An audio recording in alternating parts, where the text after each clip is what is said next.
you need to clearly state the goal. Identify each step and activity which is required to reach towards your goal. You need to really identify the resources which are required at each step.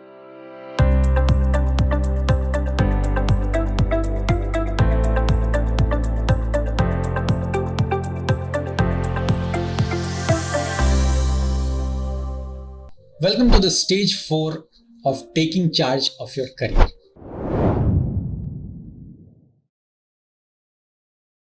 Now here we are going to cover how you will set goals and make a plan. Because having understood yourself, having set a direction, now you need to set goals and make a very clear plan.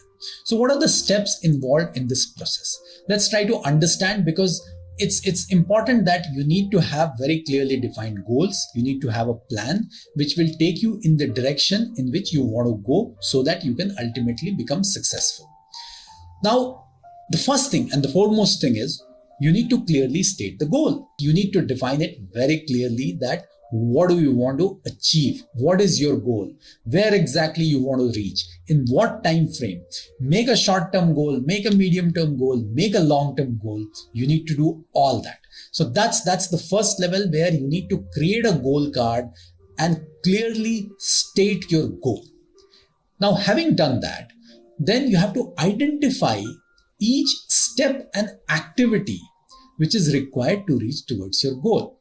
Because if you say, and for example, I'm just mentioning that if I set a goal saying that today I'm earning 100 rupees and in next 2 years, I want to earn 200 rupees and that's my goal, how would I reach there? What are the steps involved? Because if I just stay with my current company in the current job, probably I'll get a 10% increment or a 15% increment, and the maximum in 2 years I would reach at 130 or 135 level. So how do I make myself more valuable? And that's exactly where you need to identify each step, each action that you need to take, so that in 2 years or 3 years, the market would see you as valuable to pay you 200 rupees. And that's the second part of this whole setting goals and making a plan. And then once you have done that, then you have to identify the best sequence for taking that step. What will come after what, right? Because it has to be in a sequence. It has to move in a very synchronized direction. And it's not just one action which you have to take. You may have to take multiple actions on multiple fronts. So that's where it has to be planned in a very sequential manner, that if today I'm saying, and for taking the same example, if I'm at 100 rupees and this is the value of my job today, what job should I be able to take up after 2 years for which the value is 200 rupees? To get to that job, these are 1, 2, 3 skill sets which are required. I need to do some certification. I need to have some job experience. I need to have certain behavioral changes, whatever it is. So that sequential action plan has to be there. Then you need to really identify the resources which are required at each step. Time, money, people, equipment, everything. Because if you have to probably take up a certification, it will cost you some money, right? You know, if that certification is for a certain time frame, you need to be very clear that I need to spend that 6 months or 1 year to get that certification. Similarly, you know, if you need support from people around, you need to really estimate that.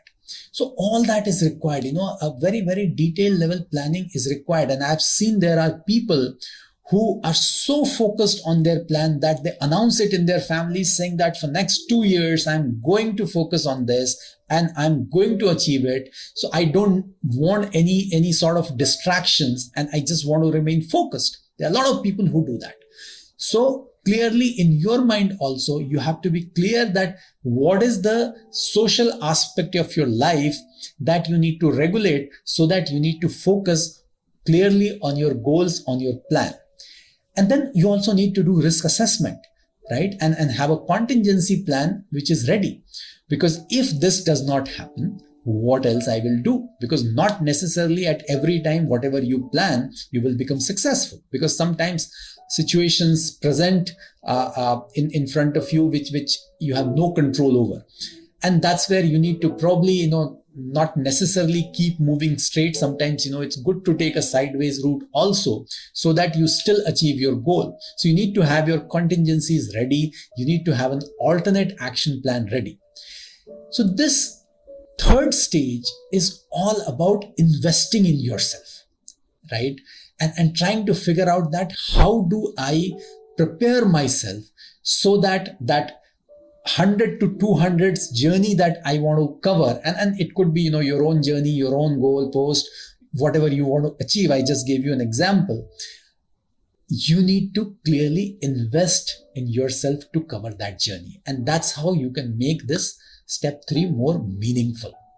So please go ahead and invest in yourself, plan out everything that is required at this stage, note it down, very, very clearly note it down, and make that action plan. And then I will take you to the next stage in the next video.